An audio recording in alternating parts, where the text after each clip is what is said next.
আমরা জীবনে একরকম চিন্তা করি আর জীবনটা হয়ে যায় আরেক রকম।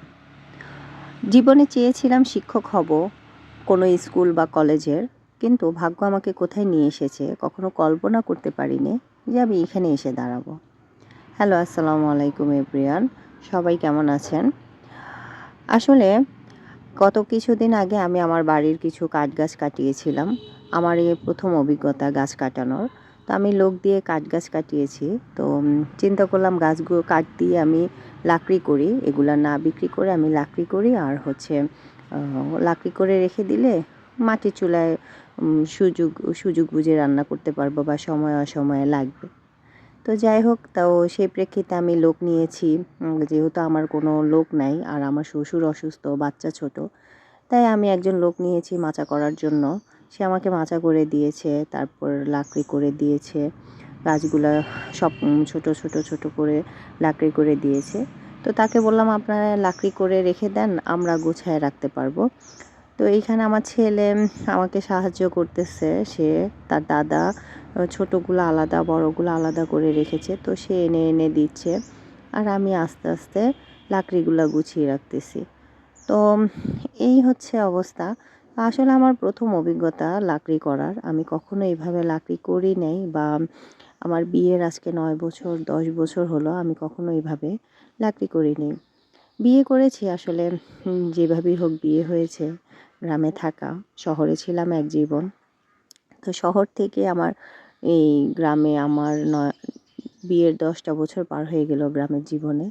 তো গ্রামে আমি বসবাস করছি, ১০ বছর বসবাস করতেছি, কিন্তু কখনো এভাবে লাকড়ির কাজ আমার করা হয়নি। কারণ বিয়ের পর থেকেই আমি গ্যাসের চুলায় রান্না করতাম বা পারতাম না। তো ভাবলাম সবাই করে, যেহেতু আমাদেরও অনেক গাছ আছে, কাঠ গাছ আছে, তো আমিও করি। তো ওই প্রেক্ষিতেই করা, শখের বশতে। তাই আমি যতটুকু মানুষ যেভাবে করে, ১০ জন যেভাবে লাকড়িগুলা গোছায় সেভাবেই গুছিয়ে রাখার চেষ্টা করতেছি। চিকনগুলা একপাশে, মোটাগুলা আরেক পাশে। প্রথমে আমার শ্বশুর দেখিয়ে দিয়েছে। তারপর সারাদিনে আসলে লাকড়ির কাজ শেষ হয়নি। বিকেলবেলা আমাদের ক্ষেতে কিছু লাকড়ি ছিল। সেই লাকড়িগুলো আমার ছেলে নিয়ে নিয়ে দিচ্ছে। ও নিয়ে নিয়ে এক জায়গায় রাখতেছে, সেখান থেকে আমি আরেক জায়গায় রাখতেছি।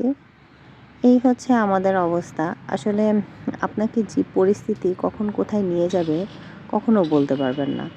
আর আমার কখনো কল্পনার মধ্যেই ছিল না যে আমি এগুলা করব। তো আমার হাজব্যান্ড যতদিন দেশে ছিল, দেখা যায় সে গাছগুলা মানে কন্ট্রাক্টে দিয়ে দিত। যারা গাছ কাটে তো তারাই লাকড়ি নিয়ে যেত। তো এইভাবেই কন্ট্রাক্টে দিয়ে দিত, আর কখনো আমার ওইভাবে করা হয়নি। তো নিজের শখের বশতে ভাবলাম যে এবার কন্ট্রাক্টে দিতে গেলে দাম কম চায়, দাম দেয় না, আর নিজেরা করতে গেলে দাম বেশি চায়। তো যাই হোক, গ্যাসের দাম যেহেতু বাড়তি, হঠাৎ গ্যাস আপ ডাউন করে, তাই সেই প্রেক্ষিতে শখের বশে লাকড়িগুলা করা। এই তো আমাদের সবগুলা লাকড়ি গোছানো হয়ে গেছে। আমরা যতটুকু পেরেছি সব মা, ছেলে, শ্বশুর মিলে গুছিয়ে ফেলেছি মাচা দিয়ে। মাচার উপরে রেখে দিয়েছি। এখন এটা রোদের মধ্যে কয়েকদিন শুকাবে। তারপরে কিছু মোটা মোটা লাকড়ি ছিল, সেগুলা পরে কেটে নিব।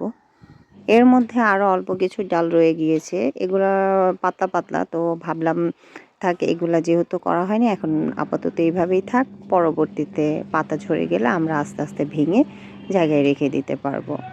তো এটাই হচ্ছে আমার প্রথম অভিজ্ঞতা গাছ কাট করা, কাঠ লাকড়ি করা। তো কেমন লাগলো অবশ্যই কমেন্ট করে জানাবেন। ধন্যবাদ।